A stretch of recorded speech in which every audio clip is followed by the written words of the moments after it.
Sir, Kathak ನೃತ್ಯನ ನೋಡ್ಕೊಂಡ್ ಬಂದ್ಬಿಟ್ವಿ. ಆದ್ರೆ ಈ ರಾಜ್ಯಕ್ಕೆ ಬಂದ್ಮೇಲೆ ಬಹಳ ಬಿಸಿಲು ಅನ್ಸ್ತಾ ಇದೆಯಲ್ಲ, ಇಲ್ಲಿ ಬಹಳ ಬಿಸಿ ಗಾಳಿ ಇದೆ. ಹೌದು ಅರುಣಾಚಲ್, ಇದು ಗುಜರಾತ್. ಸಮುದ್ರವಿರುವ ಕರಾವಳಿ ತೀರವಾಗಿರುವುದರಿಂದ ಇಲ್ಲಿ ಸ್ವಲ್ಪ ಬಿಸಿಲಿರುತ್ತೆ. ಹಾಗಾದ್ರೆ ನೀವ್ ಹೇಳೋದ್ ನೋಡಿದ್ರೆ ನಾನು ಇಲ್ಲಿನ ಪ್ರವಾಸ ಮುಗಿಸ್ಕೊಂಡು ಹೋಗೋವರೆಗೂ ಬ್ಲಾಕ್ ಅಮೆರಿಕನ್ ಆಗ್ಬಿಡ್ತೀನಿ ಅನ್ಸ್ತಾ ಇದೆ. ಹಾಗೇನಿಲ್ಲ ಅರುಣಾಚಲ್, ನಮ್ಮೆಲ್ಲರಿಂದ ಬಾಪೂಜಿ ಎಂದು ಕರೆಸಿಕೊಳ್ಳಲ್ಪಡುವ ಮಹಾತ್ಮ ಎಂಬ ಬಿರುದನ್ನು ಹೊಂದಿರುವ ಭಾರತ ಸ್ವಾತಂತ್ರ್ಯ ಹೋರಾಟದ ಸರ್ವೋತ್ಕೃಷ್ಟ ನಾಯಕ ಗಾಂಧೀಜಿಯನ್ನು ಭಾರತ ಮಾತೆಗೆ ಅರ್ಪಿಸಿದ ನಾಡು ಈ ಗುಜರಾತ್.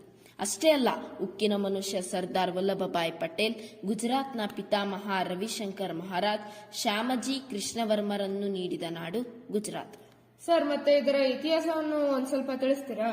ಕ್ರಿಸ್ತಪೂರ್ವ 700-800ರ ಅವಧಿಯಲ್ಲಿ ಗುಜ್ಜರರು ಇಲ್ಲಿ ಆಳ್ವಿಕೆ ನಡೆಸಿದ್ದರಿಂದ ಈ ಒಂದು ರಾಜ್ಯಕ್ಕೆ ಗುಜರಾತ್ ಅಂತ ಹೆಸರು ಬಂದಿದೆ.